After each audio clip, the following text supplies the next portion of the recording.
In the 1990s, the Siberian city of Angarsk was a place struggling with the aftermath of the Soviet collapse. Mikhail Popkov, a local police officer, built a reputation for being a hard-working, disciplined public servant. He was respected by his colleagues and known to his community as someone who took law and order seriously. What nobody realized was that Popkov was leading a double life, one of the most prolific and brutal serial killers in modern history. Popkov was born on March 7, 1964, in Norilsk, a heavily industrialized city north of the Arctic Circle. He later moved to Angarsk. His upbringing, like many in Soviet-era households, was tough and devoid of warmth. There are few detailed public records about his childhood, but it's known that his father was an alcoholic and his mother reportedly worked as a janitor. Popkov entered law enforcement in the 1980s and joined the municipal police force in Angarsk.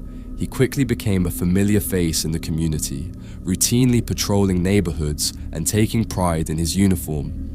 He was married to Elena Popkova, a local school teacher, and they had a daughter. Outwardly, he appeared to be an average, stable man, but inwardly, he harbored deep resentment toward women, rooted in his own skewed sense of morality and control. Popkov claimed that his motive for killing was to cleanse the streets of women he viewed as immoral. These were often women he perceived as promiscuous, drunk, or socially deviant, though many of his victims were simply in the wrong place at the wrong time. Popkov's first known killing occurred in 1992. He would later admit to luring women into his car by posing as a concerned police officer offering a ride home. His victims were often women walking alone at night, leaving bars, parties, or gatherings. Once in his car, he would drive them to remote areas, sometimes on the outskirts of town, sometimes deep into the forest. Then he would attack. His methods of murder varied: blunt force trauma, stabbing, strangulation. He often used objects he had on hand: hammers, screwdrivers, knives, axes. Some of the attacks were frenzied and sadistic. In several cases, victims were sexually assaulted. In others, the bodies were mutilated after death. Many were left in the snow or woods, exposed to the harsh Siberian elements. Over time, a disturbing pattern began to emerge. Victims were usually women between the ages of 18 and 40. Their bodies were found in isolated areas, often months after they had gone missing. There were signs of extreme violence, but little forensic evidence. And since Popkov was a police officer, he had access to investigation details.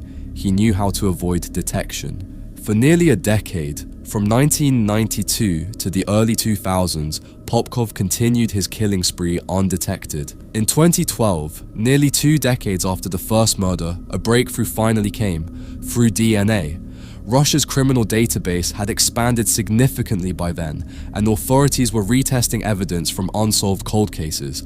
Hair and biological samples recovered from crime scenes were reanalyzed and entered into the National DNA database. One of the samples was matched to a relative of Popkov. The sample was a partial match, indicating a familial connection. Investigators began quietly looking into Popkov, who had left the police force and was now working in private security. He still lived in Angarsk. In 2012, he was summoned under the pretext of a routine DNA screening that was being done with former law enforcement officers who had access to crime scenes. Popkov agreed and provided a sample. The result was a direct match to multiple unsolved murders. He was arrested in June 2012. The public was shocked, especially those who had worked with him. Many couldn't believe that someone they had known for years was responsible for such violent crimes. Under interrogation, Popkov began to confess, not just to 1 or 2 murders, but to dozens. He gave investigators precise details about the scenes, the victims, and how he selected them. He led them to sites where bodies had been dumped years earlier. His calm and matter-of-fact demeanor was chilling. He showed no remorse. In 2015, he was convicted of 22 murders and sentenced to life in prison. But that wasn't the end. In custody, Popkov continued to confess to more killings. By 2018, his confirmed victim count had risen to 78, with Popkov himself claiming responsibility for over 80. Some investigators believe the real number could be over 100. His final official count, according to Russian authorities, is 83 victims. This makes him the most prolific serial killer in Russian history, and one of the most prolific in the world.